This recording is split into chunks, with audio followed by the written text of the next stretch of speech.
আসসালামু আলাইকুম বন্ধুরা। গৃহিণীদের কাজ কখনো শেষ হয় না, শুধু একটার পর একটা লিস্ট আপডেটেড হয়।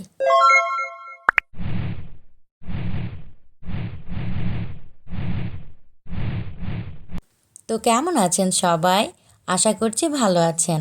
আল্লাহর অশেষ রহমতে আমিও ভালো আছি, আলহামদুলিল্লাহ। যতই মনে করি কাজ শেষ হয়ে গেছে, হয়তোবা কাল থেকে রেস্ট নিতে পারবো, সেটা আর হয়ে ওঠে না। যখনই যেদিকে তাকাই একটার পর একটা কাজ মনে পড়ে যায়, তো সেটাই করতে শুরু করি।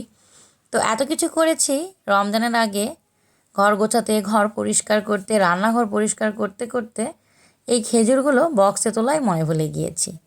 তো আজ যেহেতু রমজানের প্রথম দিন, তো খেজুরগুলো বক্সে ভরে নিচ্ছি। বিকেলবেলাতেই লাগবে। সব কিছু অর্গানাইজ থাকলে যে কোনো কাজ কিন্তু সহজ হয়ে যায়। তো এজন্যই খেজুরগুলো বক্সে ভরে নিলাম। এই খেজুরগুলো বেশ কিছুদিন ধরেই এই ডাইনিং টেবিলের উপরেই পড়েছিল। ছোট কাজ মনে হলেও গুছিয়ে না রাখলে পরে কেমন জানি সব কিছুই এলোমেলো লাগে। তো আমি আমাদের বাচ্চাদের জন্য কিছু খেজুর বাহিরেই রাখবো, আর বাদবাকিটা ফ্রিজে তুলে রাখবো। যার জন্য সব রকম খেজুরই একটু একটু করে বক্সে ভরে নিচ্ছি। এখানে আমি আজওয়া, মারিয়াম আর আম্বর এই 3 প্রকার খেজুরই একটু একটু করে রেখে দেব। এই সাদা বক্সটায় 2 রকম খেজুর ভরিয়ে রাখছি, আর ওই ছোটো বক্সটায় শুধু আজওয়া খেজুরটাই ভরিয়ে রেখেছি। তার সাথেই এই বক্সে আরও রাখবো 3 ফল। 3 ফল আমার হাজব্যান্ড খুব একটা খান না, আমি এবং আমার ছোট ছেলে খাই। তো এতগুলো 3 ফল তো বাইরে রাখলে নষ্ট হয়ে যাবে। আপনারা জানেন ড্রাই ফ্রুটস কিন্তু বাইরে রাখলেই সেগুলোকে ছত্রাক আক্রমণ করে এবং ফ্যাকাশে ফ্যাকাশে সাদা সাদা হয়ে যায়। এরপরই কিন্তু এগুলোর টেস্ট নষ্ট হয়ে যায়। তো যার জন্য আমি এই যে আমার 3 ফলের মালাটা কিন্তু কেটে ফেললাম, আর এখান থেকে কিছু 3 ফল আমি এখানে রেখে দিচ্ছি। রোজার সময় আমি খুব একটা ভাত খেতে পারি না, যার জন্য এই ড্রাই ফ্রুটসগুলোই আমার সঙ্গী হয়ে ওঠে। তো এই বক্সটা কিন্তু একটি চানাচুরের বক্স ছিল, সেটা সুন্দর করে ধুয়ে আমি আমার খেজুর রাখার কাজে লাগিয়ে নিলাম, আর নতুন বক্স আমাকে কিনতে হলো না। একজন গৃহিণীর হাত ধরে গোটা সংসার চলে, কিন্তু তার নিজের জন্য সময় নেই। সে শুধু তার সংসারের কথাই ভাবে। গৃহিণী মানেই সংসারের জন্য নিবেদিত প্রাণ। তো আমিও আজ সারাদিন, আমার পুরো দিনটাই এই সংসারকে ডেডিকেটেড করে দিলাম। তো খেজুরগুলো গুছিয়ে রেখে আমি ছাদে চলে এসেছি। দেখুন, এই পাঁপড়গুলো কিন্তু আমার নয়, আমার বাসায় যে আরও ভাবিরা থাকেন তাদের পাঁপড়। তো আজ আমার বাসার 3 ভাবি ছাদে কিছু না কিছু করছিলেন। ছাদে এসে ছোটোখাটো একটা আড্ডাও হয়ে গেল।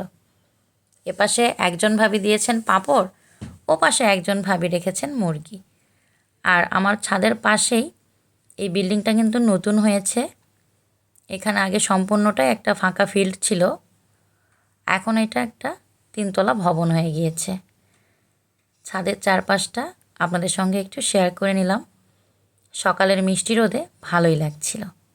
আর এই যে পাশে আমার আরেকজন ভাবিও কিন্তু পাঁপড় দিয়েছিলেন 2 দিন আগে, আজ বড়ই পাঁপড় সব কিছুই আরেকবার রোদে দিয়েছেন। আর এই যে এখানে আমার ছেলেরা, আমি এসেছিলাম ছাদে কাপড় দিতে। তো কাপড়গুলো ছাদে মেলে দিয়েছি, যেহেতু রোজা এসে গিয়েছে, আর রোজার সময় বেশি কাপড় কাচানো একটু সমস্যা, আমার হেল্পিং হ্যান্ডের জন্য প্রবলেম হয়ে যাবে। যার জন্য রমজানের আগেই শীতের সমস্ত কাপড় আমি কিন্তু একে একে কেচে নিয়েছি এবং ভেতরেও তুলে রাখব। কারণ শীত কিন্তু এখন আর একদমই নেই। হয়তোবা ভোর রাতে একটু শীত লাগে, যেহেতু আমরা উত্তরাঞ্চলের বাসিন্দা, এটুকু শীত তো আমাদের লাগবেই। তো সকাল সকাল বাচ্চাদের নিয়ে ছাদে কাপড় দিয়ে নিচে চলে আসছি। তো আমার সঙ্গে সঙ্গে আমি যেখানে, আমার বাচ্চারাও সেখানে। তো এখন ছাদ থেকে সিঁড়ি দিয়ে নেমে যাচ্ছি। আমার বাচ্চারা কিন্তু আমার আগে আগেই নামবে। আমি যদি আগে নেমে যাই তাহলে আমার ছোট ছেলেটা খুব কাঁদে। তো কাপড় নেড়ে দিয়ে এসেই আরেকটা কাজ করে নিচ্ছি, সেটা হলো বেড কভারগুলো চেঞ্জ করছি। কারণ আজ কিন্তু আমি বেড কভারগুলো কাচাই নাই, শুধু কাপড়গুলোই কাচিয়েছি, একসাথে অনেক কাপড় হয়ে গেলে না খুব সমস্যা হয়ে যাবে। তো আজ বেড কভারগুলো চেঞ্জ করে রেখে দেব। আমার হেল্পিং হ্যান্ড নিজের সুবিধা মতো আবার আমাকে কেচে দেবেন। আমি কোনো সময় ওনার উপরে কোনো বোঝা চাপিয়ে দিই না কাজের জন্য।